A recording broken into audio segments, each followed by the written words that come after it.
বাংলার সব মহিলাই যাতে হাত খরচে টাকা পেতে পারেন সেই জন্য লক্ষ্মীর ভান্ডার প্রকল্প চালু করেছে রাজ্য সরকার। অনেকেই সেই টাকা পাচ্ছেন ইতিমধ্যেই, প্রতি মাসেই অ্যাকাউন্টে ঢুকছে সেই টাকা।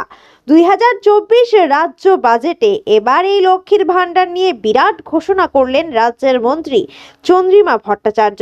লক্ষ্মীর ভান্ডার প্রকল্পে ভাতা 500 টাকা বাড়ানো হলো, যার ফলে 1000 টাকা করে পাবেন মহিলারা।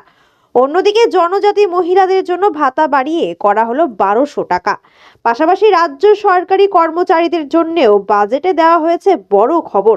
ডিসেম্বর মাসের পরে ফের রাজ্য বাজেট পেশের সময়েও সরকারি কর্মীদের বেতন 4% বাড়ানোর কথা ঘোষণা করলো সরকার। এদিন বিধানসভায় রাজ্য বাজেট পেশের সময় অর্থ দপ্তরের স্বাধীন দায়িত্বপ্রাপ্ত মন্ত্রী চন্দ্রিমা ভট্টাচার্য ডিএ বাড়ানো, লক্ষ্মী ভান্ডারের ভাতা বাড়ানোর পাশাপাশি মৎস্যজীবীদের জন্য নতুন প্রকল্প সমুদ্র সাথী প্রকল্পের ঘোষণা করেন মন্ত্রী। তিনি জানান, সরকার মৎস্যজীবীদের জন্য নতুন প্রকল্প সমুদ্র সাথী চালু করছে চলতি আর্থিক বর্ষে।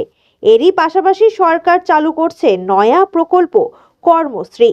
এই প্রকল্পে প্রত্যেক জব কার্ড হোল্ডারকে বছরে কমপক্ষে 50 দিনের কাজ নিশ্চিত করা হবে বলে ঘোষণা করা হয়েছে আজকের বাজেটে। কার্যত কেন্দ্রের 100 দিনের কাজের পাল্টা হতে চলেছে এই 50 দিনের কাজ।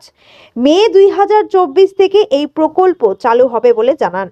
আবাস যোজনায় বকেয়ার জন্য আরও 1 মাস অপেক্ষা করতে হবে বলেও জানানো হয়েছে রাজ্য বাজেটে।